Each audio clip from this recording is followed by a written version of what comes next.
మహిళా కానిస్టేబుల్ను హోంమంత్రి అనిత అభినందించారు. కాకినాడలోని కెనాల్ రోడ్లో గత శనివారం భారీగా ట్రాఫిక్ జామ్ అయింది. కెనాల్ రోడ్లో ఒక లారీ సాంకేతిక సమస్యతో రోడ్డు మధ్యలో నిలిచిపోవడంతో సామర్లకోట దగ్గర కిలోమీటర్ల మేర భారీ సంఖ్యలో వాహనాలు నిలిచిపోయాయి. దీంతో వాహనాల రాకపోకలకు తీవ్ర అంతరాయం ఏర్పడింది.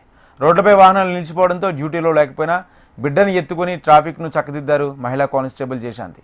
ట్రాఫిక్ క్లియర్ చేసిన కానిస్టేబుల్ జయశాంతికి హోంమంత్రి అనిత ఫోన్ చేసి అభినందన తెలిపారు. దీనివల్ల పోలీసులపై ప్రజలకు మరింత నమ్మకం కలిగిందని కానిస్టేబుల్ జయశాంతి కుటుంబ యోగక్షేమాలు అడిగి తెలుసుకున్నారు హోంమంత్రి.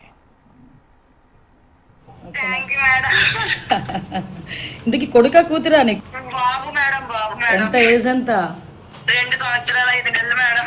Very good. ఆడిని ఎత్తుకొని ఆడికి ట్రాఫిక్ రూల్స్ చెప్పేస్తున్నావా?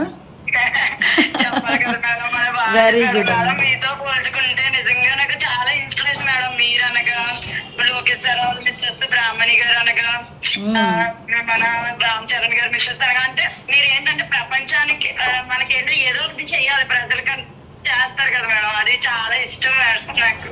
అమ్మ మీరు డైరెక్ట్ గా చేస్తారు, మేము ఇండైరెక్ట్ గా చేస్తాము. ఈ సర్వీసెస్ కూడా కానిస్టేబుల్ కి సీమంతం చేశారు మేడం. మళ్ళీ బేబీని ఎత్తుకున్నారు. నేను ఫాలో అవుతాను మేడం. అయ్యో బాగుంది. ఏం లేదు, చాలా మంచి పని చేసావు. ఆ రోజు అందరూ కూడా ఒకటేంటంటే మన పోలీస్ ప్రైడ్ పెరిగింది. అవి మనకి చిన్న పనుల్లో అనిపించవచ్చు కానీ ఆ ఇంపాక్ట్ జనాల్లో ఒక నమ్మకాన్ని క్రియేట్ చేస్తుంది. ఇబ్బంది ఏమీ